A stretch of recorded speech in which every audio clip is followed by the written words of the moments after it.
Hey, Wayne, how are you? Nice to meet you. Jeez. Complete snowstorm. It's like snow, like there's some walks this morning, and the snow's on the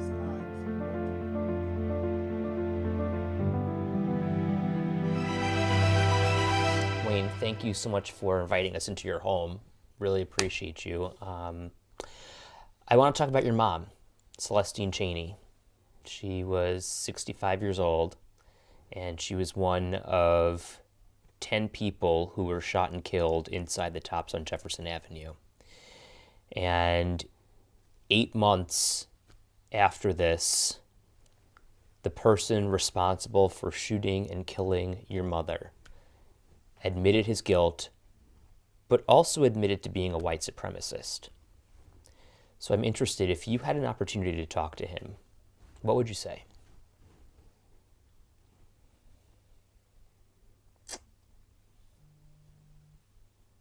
I would ask him, how would he feel if somebody did that to his mother?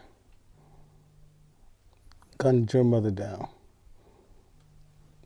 How would you feel? Like, that's what I would ask him. I mean, him being a white supremacist, that's his business.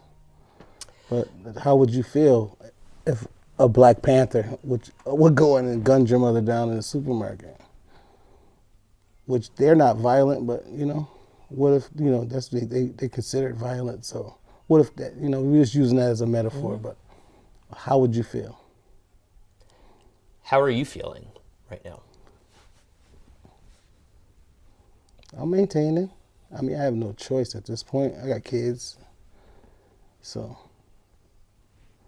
I mean, I can't just pack it all up. I just have to deal with it. The fact that somebody stole such a bright light from your life, 65 years old, my mom is 65 years old. I don't know that I'd be so calm and collected like you are. How do you stay so strong? Well, I'm believe my faith, believe in God, Jesus.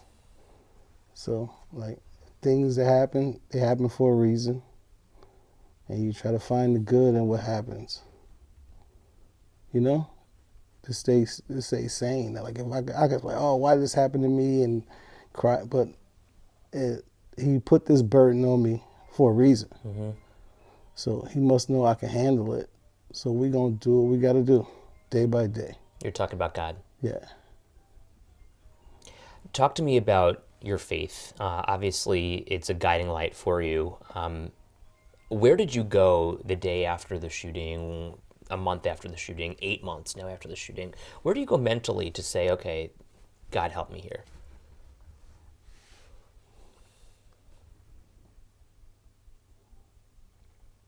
I've just put a lot of energy into my family and my kids. I mean, I go there mentally. Like, when it gets tough, I just think about, man, they're looking for you for their strength.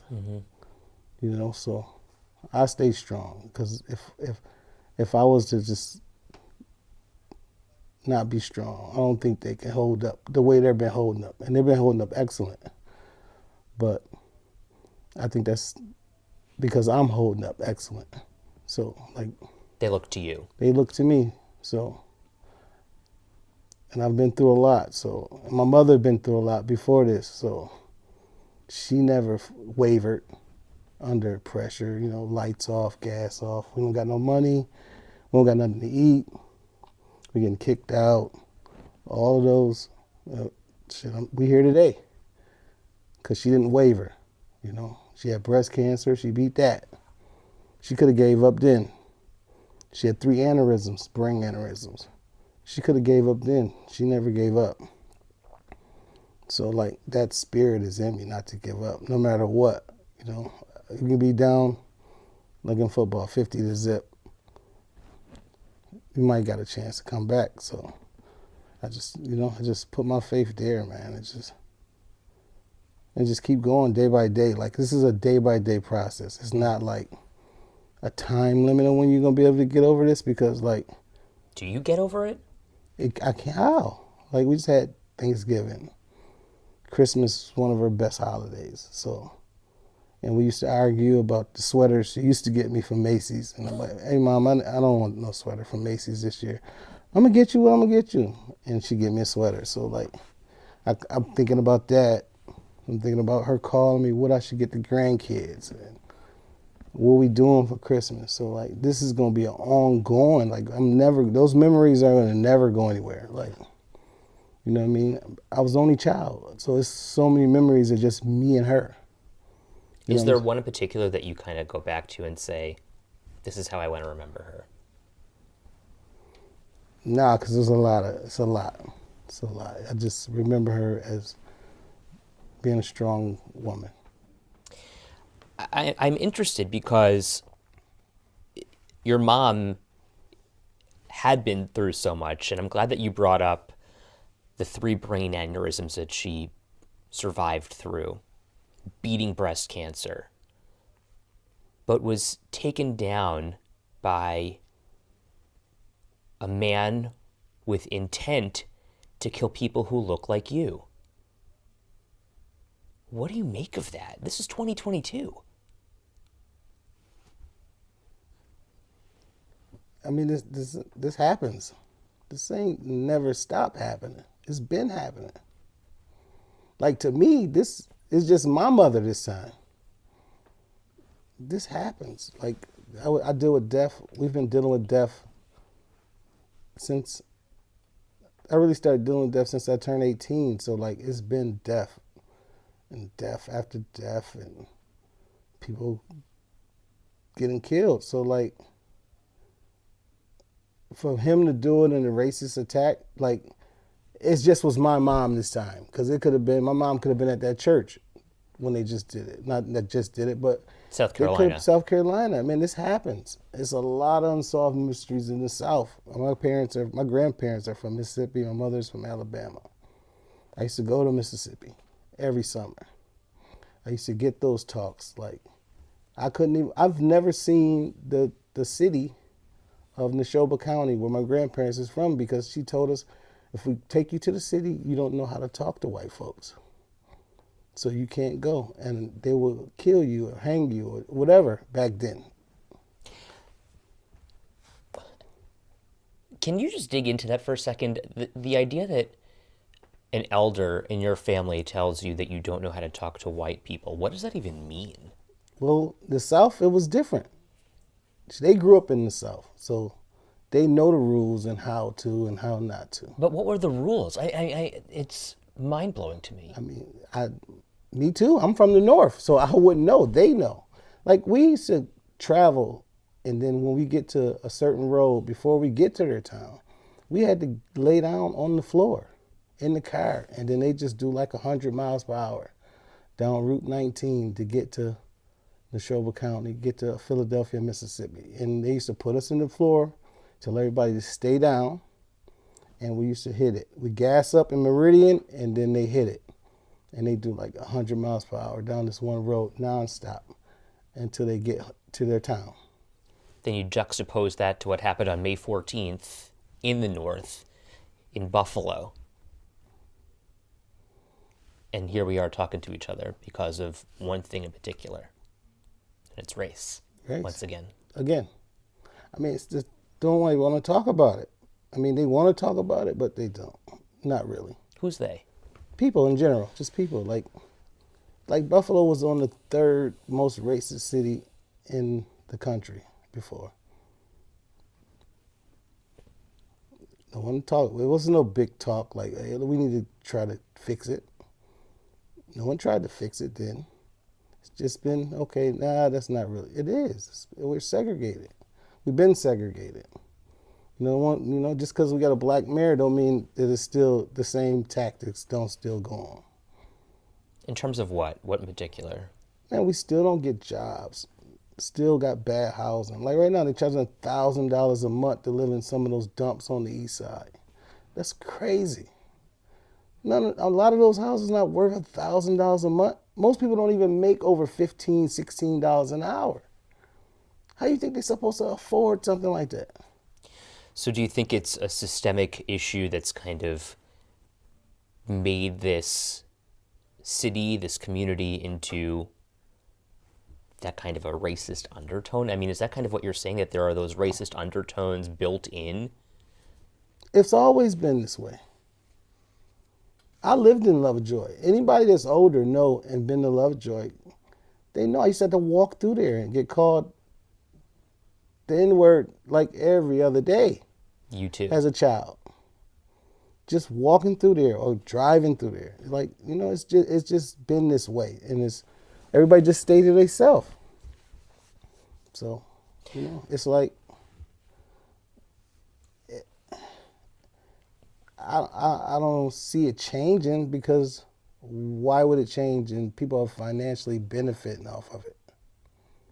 What do you mean by that? Who's benefiting? And I mean, as long as you keep the people divided, you can benefit off of that. You know, everybody come together and say that's not right. Then what? There's nothing to gain. so do you feel like black people in the city are intentionally kept down? I'm not gonna say it intentionally kept down. We're not getting pulled up.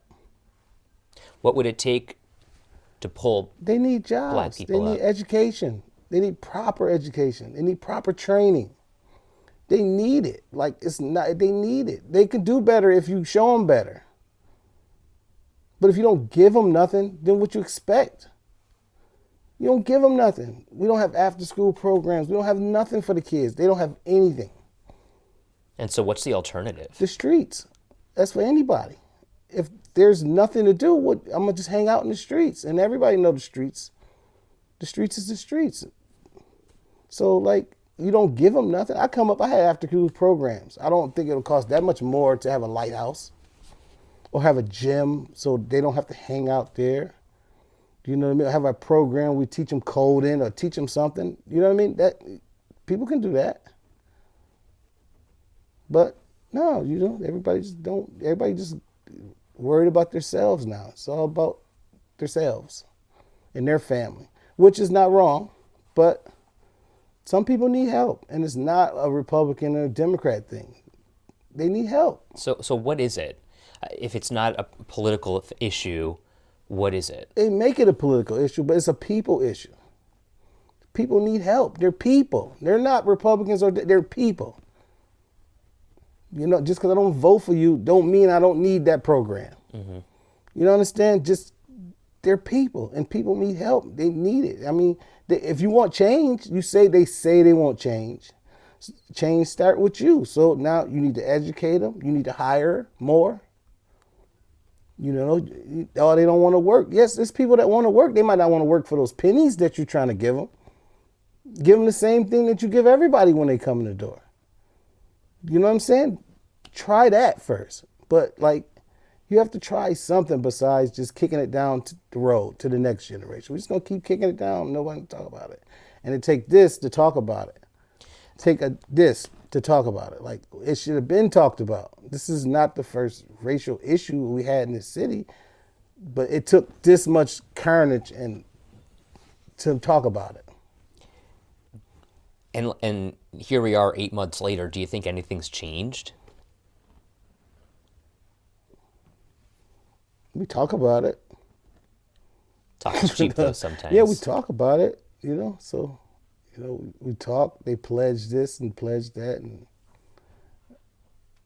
I'm yet to see the real change yet, but it takes time for change, so maybe, but it's just been 8 months, so, like, it feels like it's a lot of people that want to change. When you say that there are people who want to change, what does that mean? What do they want to change? Something about themselves? No, the way people see each other. You know, we're all people. Like, stop black, white. No, you're people. You all bleed blood. Same. It's all the same. You're people. Like, you hurt, you cry.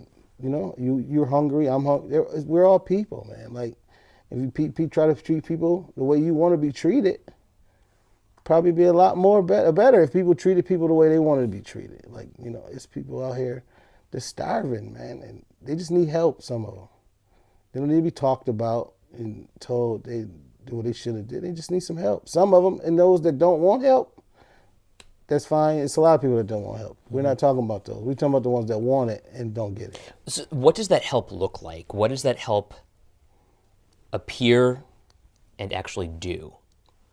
The help, okay, bring in the resources for education. Money. Money's always, but if we talk about that, then they'll go, oh, they talking about money again. But like a lot of people just need the knowledge. It's a lot of knowledge that's been hidden for people, like even to fix people's credit. To the internet, no one knew about all these, what you can do yourself and write letters. You know what I'm saying? The knowledge for people to get up off their behind. Now it's out here and they just have to use it, or you make it readily available for people to try to change their lives.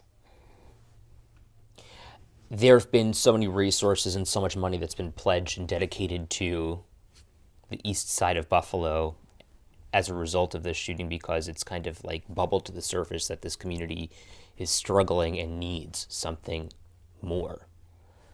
But is that enough? I mean, it's been needed, grocery stores. It's more than just grocery stores. I mean, it's been needed a lot. It need apartments. I mean, if you ride through, look at all the empty lots. Right. It needs some buildings to go up. And if it take a developer like out of Buffalo, I've seen them do, they might wipe out that whole, they go and pay or whatever, and wipe out a section and start it over. But don't start it over where the residents can't afford to live there. We've been starting it over, and the residents can't afford to live there. That gentrification. Yeah, well, that's what I mean. It's business. You can't be mad at business. That's business. The land is cheap. Any business owner, anybody that's doing business will love it. The land is cheap, and the people want to come back downtown. So it's just a business move. But if you're going to put it back brand new, the people that's there need to be able to go away, get educated, and come back. Mm-hmm. We can do that. They can get educated, make enough to pay. Like they don't want to. Most people don't want a free ride. They don't want a free ride. Most people don't want a free ride. They want to be able to take care of themselves and make enough to take care of them and their kids or whatever. But they need the knowledge and the jobs and. It seems like your mom taught you some really valuable lessons. She had an education for you that was a little bit different. When times were tough, we pull through. When there's adversity, you triumph, despite the struggle. Do you think that other families are as lucky to have that as you? Most of us have that in us that come from that era, the 70s babies, as you would say. Because it was like, that's when poverty really strict, the jobs left Buffalo. So like most of my friends, we all were in the same situation. Food stamps, lights getting cut off. Like it was normal to not your buddy today and say, you walk in his house and the lights was off. You wasn't like, oh, surprise. Oh, the lights off, bro. We're using candles. That's what it was. You know what I'm saying? That's just what it was. So like, that's just what it was, and people were happy. They not happy, but everybody still was happy. Like even though we were that poor, it was some of the happiest times of my life, just playing in the street. And it was some bad times, but there was some happy, memorable times with kids playing in the street. We all were poor, we all didn't have much, and everybody helped one another. It was a good time, even though we were poor. But like most of us are built like that. Resilient. I mean, you have no choice being black. You have to be resilient. What do you mean by that? Because you've been told no, and this can't happen for you, or you can't do this so much. So you build up this like fight to want to make it. You know what I'm saying? You want to make it. You want to make it out of there to somewhere where you can lay your hat and it's comfortable. Like my house is comfortable. I don't come from this, but I strive to get this. So my kids didn't have to go through what I went through. And that's kind of what I wanted to ask you. When I walked in here, I knew this was your house. But that generational wealth that so many white people have built into their families doesn't exist in black families. So why was that important for you to create for your family? So it won't be so hard. It's hard, man. It's really hard when you don't got your parents. Like, I'm a single parent. My mother took care of me by herself. Like, two parents or grandparents, or the money to take, college. College really not, if you ain't getting no scholarship black, then college really like off the table. You talk about jobs, and our parents didn't know. Like, I was raised with my grandparents too, so they were raised, and you go to school, and then you get a job, and you work, and you save, and that way no one taught them about stocks. And Well, so I guess my question also is, how did you pull yourself up and out? hard work, some risks, a lot of hard work, man, and determined to do it. Like, I was determined to live better. I'm determined for my children to live better than me, to have what they need. I had what I needed, never like wanted, but I had enough to survive. So I just want to give them enough to survive and to be okay. Don't worry about where their next meals. My kids ain't never worried about where their next meal was coming from. Mm-hmm. I've had to worry about my next meal some days were at school the next day. Make sure, and then I wasn't by myself though. My friends, hey man, you better make sure you eat lunch. Mm-hmm. That might be your last meal for the day. Why do you think, obviously there are some white families that deal with that kind of poverty also, but why do you think that black families are dealing with that in so many cases? We've always dealt with it. But why? Why? The lack of jobs and education. Most of it is lack of education. Is that what it all boils down to? A lot of it, and opportunities. Like, it's people pay rent, been paying rent on the east side for 20 years to somebody, or longer. Not if you're investing in 60 years old, you've been paying rent if you got an apartment for the last maybe 40 years. Or you have a house on the east side, which could have been you could have got a loan. If you've been that good with a landlord for 40 years, what, you're not good enough for the bank to loan you the money to buy the house? If it don't work out, they take the house and sell it again anyway. So where's like the risk? But it's people, it's more than people. It's a lot of people on the east side have been paying rent longer than 40, 50 years, just been paying rent to somebody else. So where do we go from here then? What do you teach your children? And what do you tell them about what happened on May 14th? And how do you overcome this? And I know that's so, I don't want to say cavalier, but there's got to be a learning moment in this somewhere.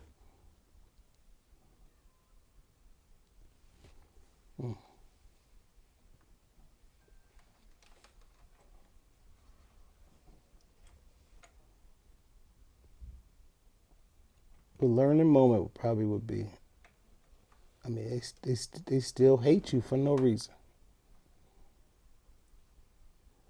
He don't know my mom. He don't know the other 9 people in that building. He didn't know anybody there. And he had that much hate in him to murder him. Like, and you don't know. You had that much hate to kill innocent people. There's some people that we know that need to be killed, that he probably could have ran up and found, but he went and found 10 innocent old black people and just killed them.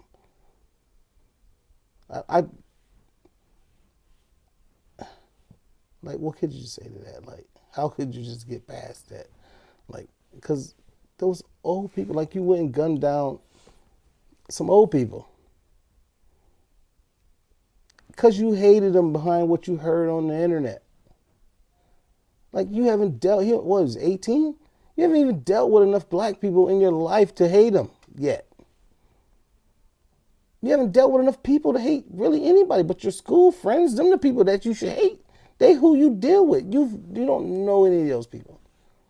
You just on the line listening to what somebody else is saying, and it fills you with hate to go kill some people. So now you got to pay the consequences. Like, I don't think they should give him the death penalty. I think he should suffer just like we got to suffer for the rest of his life and think about it. He need to sit there and he need to think about it until he die. Just like I have to think about it until I die. My kids have to think about it. Death is easy. Killing him is the easy way out. No, let him sit there and think about how he ruined his life and his Christmases and his Thanksgivings without his family. He need to sit there and think about what he did. And then eventually he might one day be sorry for what he did. But until then, he still needs to just sit there and rot where he's at. Like, killing him is the easy way. That's my opinion. Other people might feel different. But like, if you kill him, it's over. Like, nah, he need to think. He need to be stressed. He need to feel sad when he want his mom. Or he want to hug his dad. He can't. Or he miss grandma, or they call him in jail and say, grandma passed away and you can't go to the funeral. He need to be robbed like we was robbed, and he need to feel it. He's 18, so he's going to grow up. We all you've been 18. The 18-year-old brain and your 30 or whatever year old brain are totally different. You think totally different. You was a daredevil like me. At 18, I was a daredevil. At 49, I'm not too much a daredevil anymore. I got my head on, so he need to sit there and think about it. And Christmas after Christmas need to go by. He need to feel how he took something from us. They're taking something from him. Taking his life to me it wouldn't do anything. That wouldn't do anything for me. I can see the tears kind of welling up a little bit in your eyes. Yeah, because it's just it's senseless. So like, he need to suffer. He need to suffer. He need to go nights and days without. I'll feel better that way, me personally. When you kind of have that light bulb go off that this man, 18... It's a boy. It's not a man. If it was a man, it'd be a little different. He's a boy. He don't know no better. I went to the Army at 18. They brainwash you in 8 months. You believe you can do anything. It's not easy. It's easy to brainwash children. That's why you go in the military at that age, so they can brainwash you. Hey, you can run through the wall, and you really think you can. He's a child. I've had 18-year-olds. I've seen him in court. He's a child. He's not a man. He's a child still. So at 18, he was programmed enough to hate. And the realization that there was enough hate to carry out his actions, and that aha moment where you say, they still hate us for no reason. What does that feel like? What is that emotion? Does that make you angry? I mean, like, it would make me mad. I mean, it's to the point, like, what can we do now? Like, come on, like, what? At what point? Like, what point? Does you just give up on that situation? Like, that's how they feel. This is how they feel. There's nothing like you can do to change what they feel. We might dress it up, but that's how people feel. So like, it's just how they feel. Like, what can you do? Well, that's kind of why I feel like having this conversation is really important, because it kind of shows people the impact that kind of hate has on a family, on a community, on a city. It's profound, and it's real. So what would you want a family this Christmas to talk about around the dinner table, knowing what your family is without?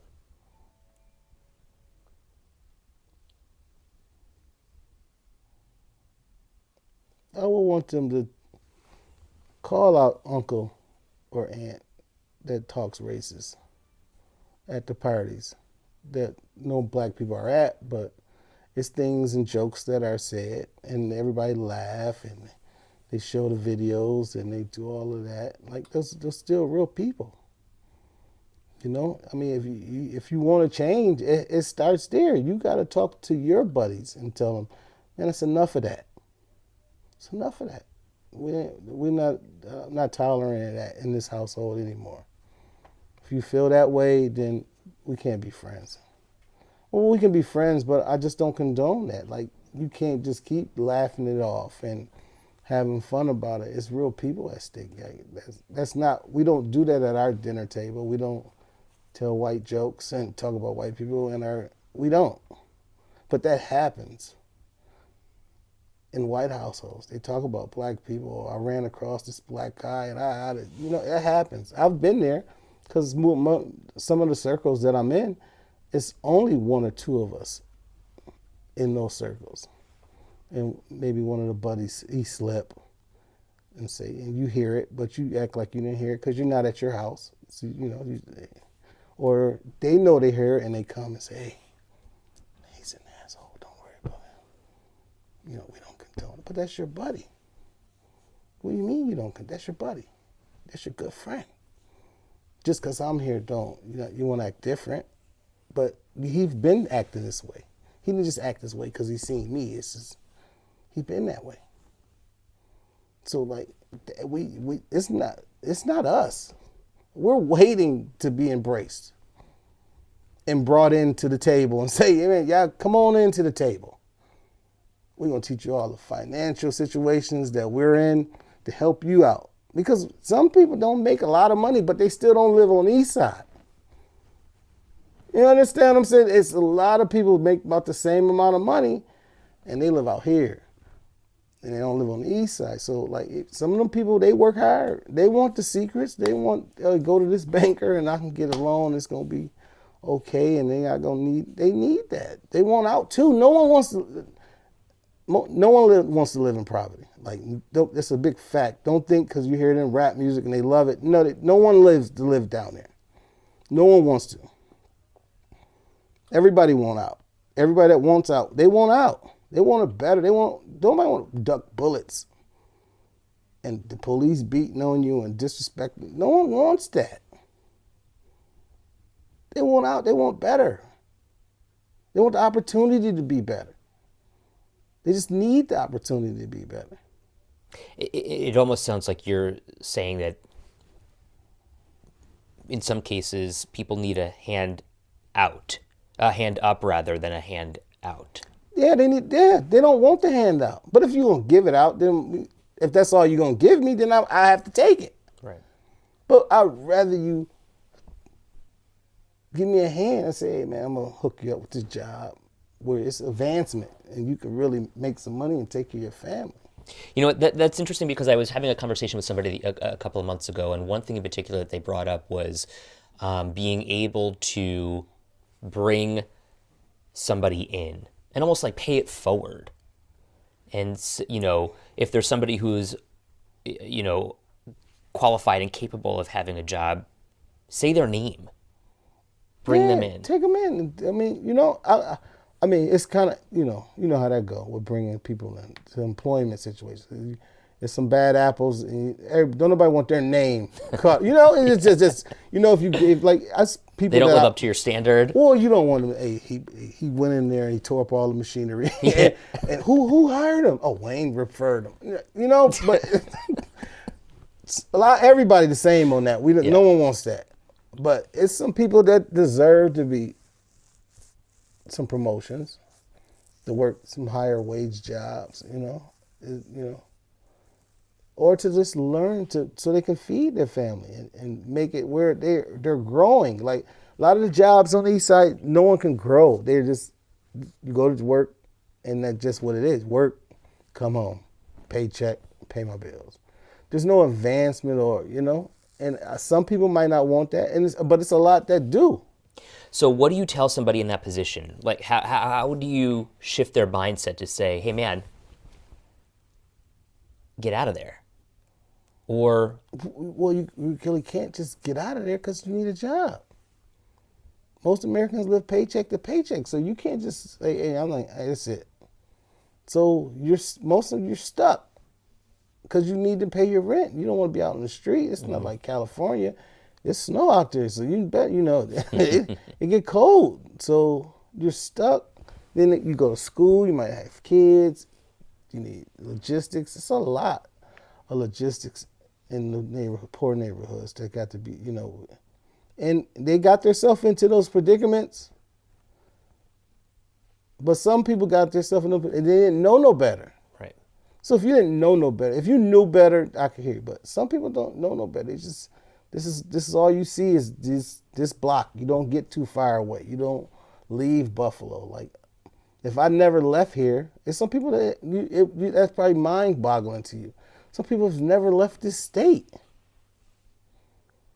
So or left the city. Period. So like your mind cannot grow if you just in Buffalo. Buffalo's not big enough for your mind to grow to say, oh man, I can that this.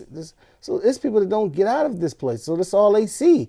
So they don't see nothing. So if you don't see nothing, it's hard to dream to be better. Or if you don't see black people living, like what did it for me, I was younger and I went to Atlanta and I seen black professionals and doctors and like all the fields that we got here. It's just the reverse. It was switched. It was all black people.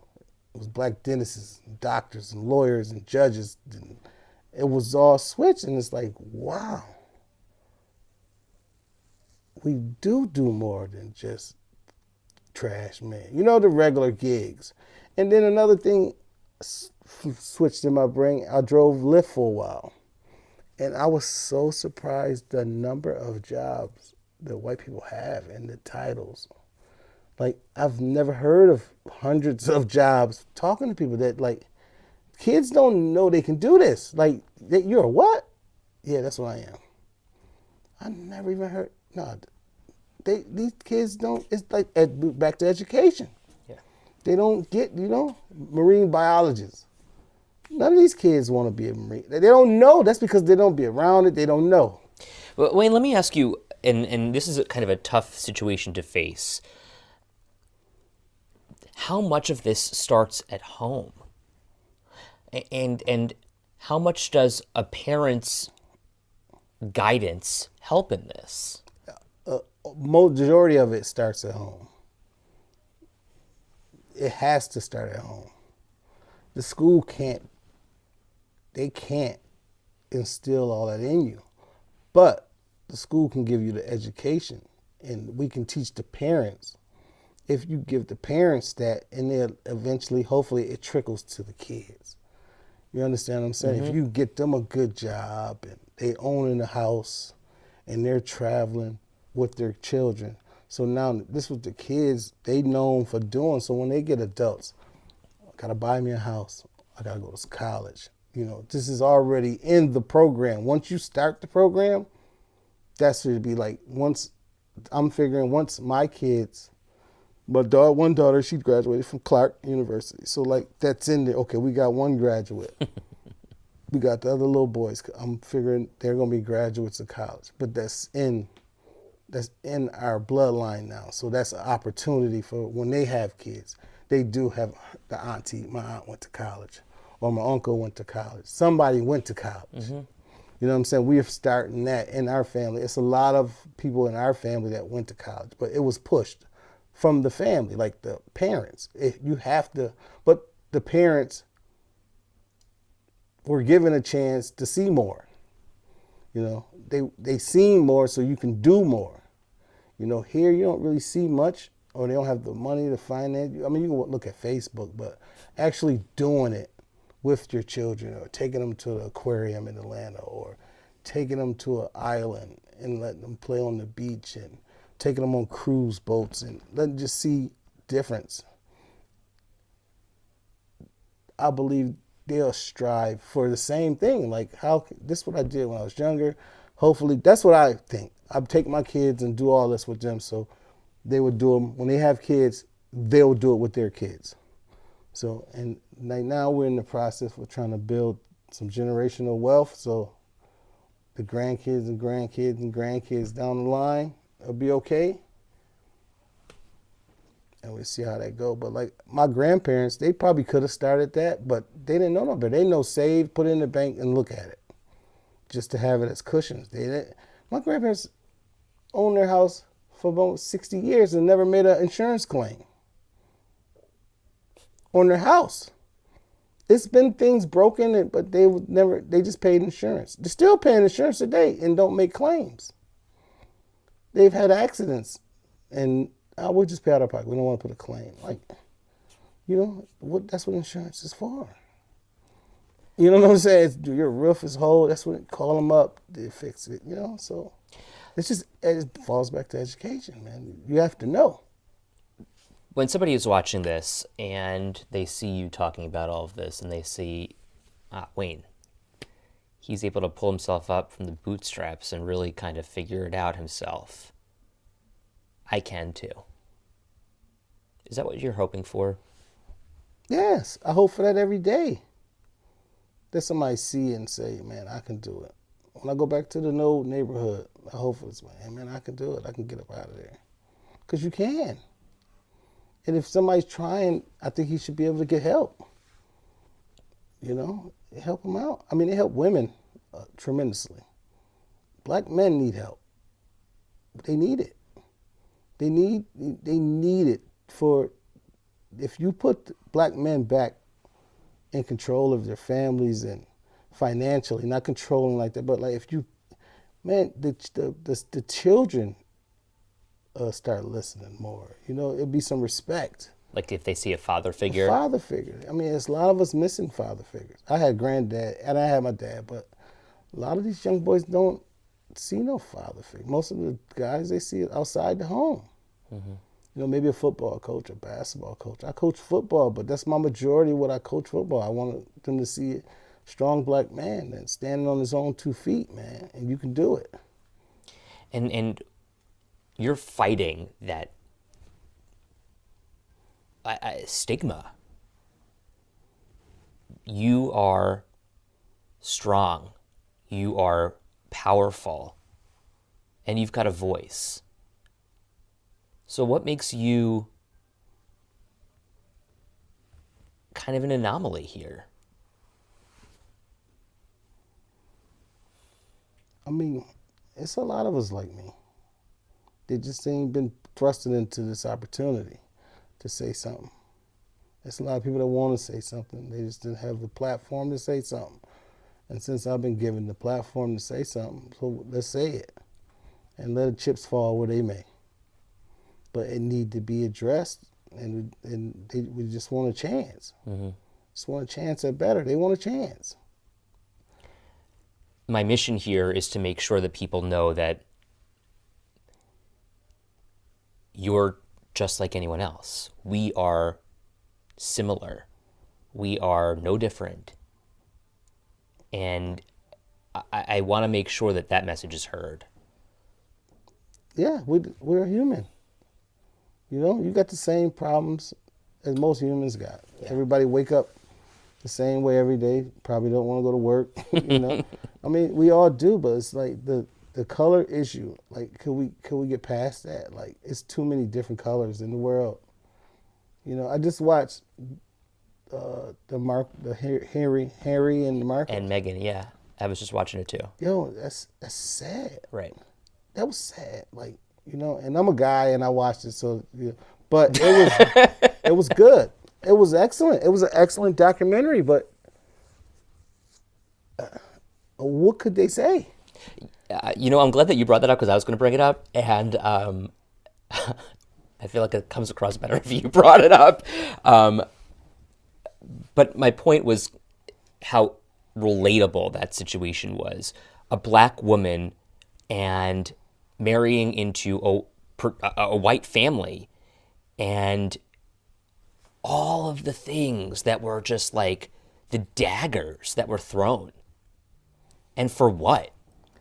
I mean, I watched it. You watched it. She didn't really. What did she do? Right. But show up and be biracial. That's all she did was show up and was biracial, and she got all of that. She got all of that because of the color of her skin.